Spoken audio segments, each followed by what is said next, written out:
I want to talk about General Magic. You brought the General Magic with you. Well, you asked me to. This is the most important, I think, after Apple, one of the most important events in Silicon Valley was these great minds like yours going, and Andy went with you, didn't he? Andy Hertzfeld, Mark Barat, and I were the co-founders, and we brought some of the best minds at Apple, in spite of Apple's grumbling, and other great minds that we knew from other places. Yeah. A lot of my friends came there. Yeah.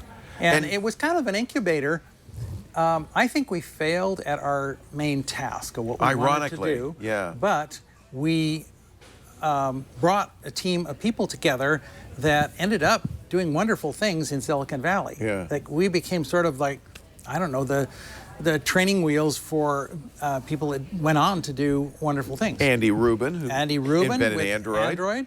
And Tony Fadell, Tony who did Fadell, the of iPod course. and the iPhone. Yeah. I go through a roster of general magicians, and many of them have contributed a lot to But you were Silicon Valley. early. You were probably before your time, right? This is the General Magic device. First, show me the inspiration. I love the inspiration. This is the prototype. So this is actually a 8mm video cassette tape. Anybody remember that format? Yeah, right? I still Nobody have a few that I have to anymore, convert. Yeah. And the idea was a kind of a cross between a digital camera and a pager, that you could take a picture and flip it over and write a little something and send it off into the internet. Oh, how interesting. And a telecard would drop into your daughter's pocket. And she'd pick it up. Oh, I got a telecard from Dad. Now remember, this is before texting. There was no text messaging, okay? And this is before the internet. And before photo cards. There was no web. Yeah. There was no web browsers. And there was no digital cell infrastructure. Way before photocard. Photocard was 20 years later. Right? So, and what we tried to do, actually, John, we brought together a team of consumer electronic giants, 20 major guys, Panasonic, Philips. This is Mark Barat's genius, was we can't reproduce the Sony Betamax versus VHS fiasco, where customers ended up stuck with a technology that was incompatible with what they could rent at the video rental store. Right.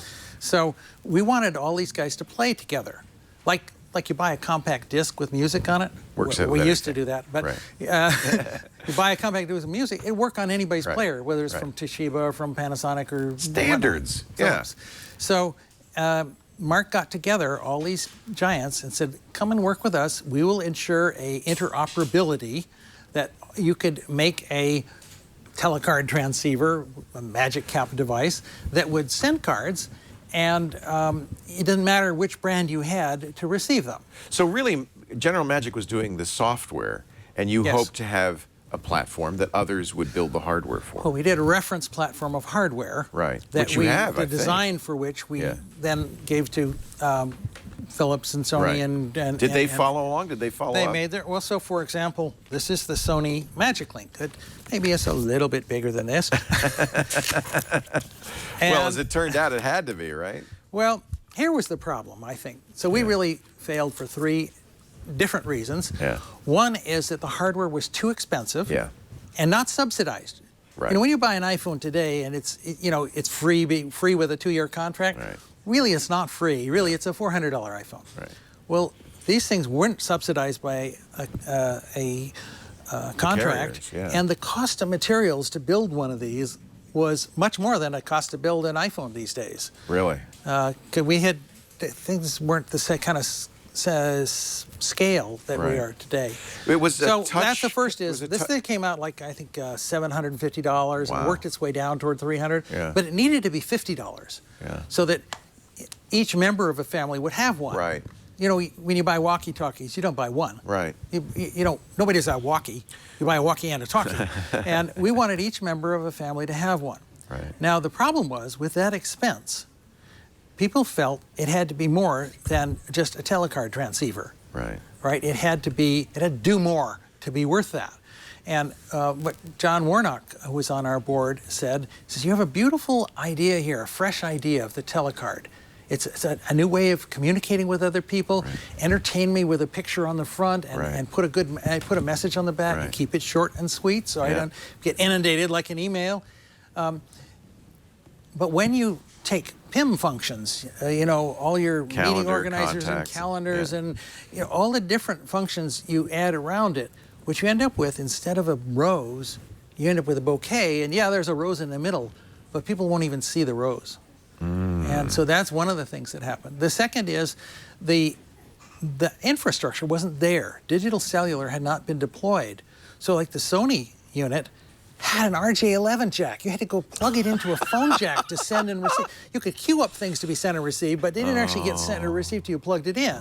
Now the Motorola one did better than that. It had a radio in it, but it used this ancient Artis system that was like 1,200 baud and expensive. And Artis, I remember Artis, yeah. yeah. So we were ahead of our time that way.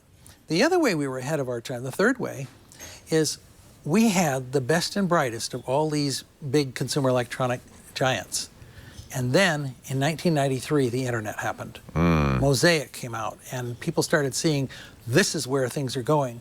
And so our partners, rightly so, said, well, this thing with its small black and white screen, that's not a web browser. Let's pull our best guys back to go work on the web. And they did, and that was the right thing for them to do. But it also meant that a big exodus of people working on the General Magic thing. They called it Wired magazine called it Bill and Andy's Excellent Adventure. But it was wonderful working with Andy. It must have been. Oh, Andy's another wonderful, we shared a cubicle. Warm, sweet guy. I love him. Yeah, yeah. I love him, and he's smart, and he's got a great heart. Yeah. You know, Isn't that interesting that you know, so many people with great hearts, great vision, great minds, but a lot of times great minds don't go with great hearts, but so many of you in the Macintosh group had that spirit. And I guess you have to credit Steve for putting that team together. Well, you know, he said make a dent in the world. And he meant in a good way. Right. You know, make a difference. Make your life count by making other people's lives better.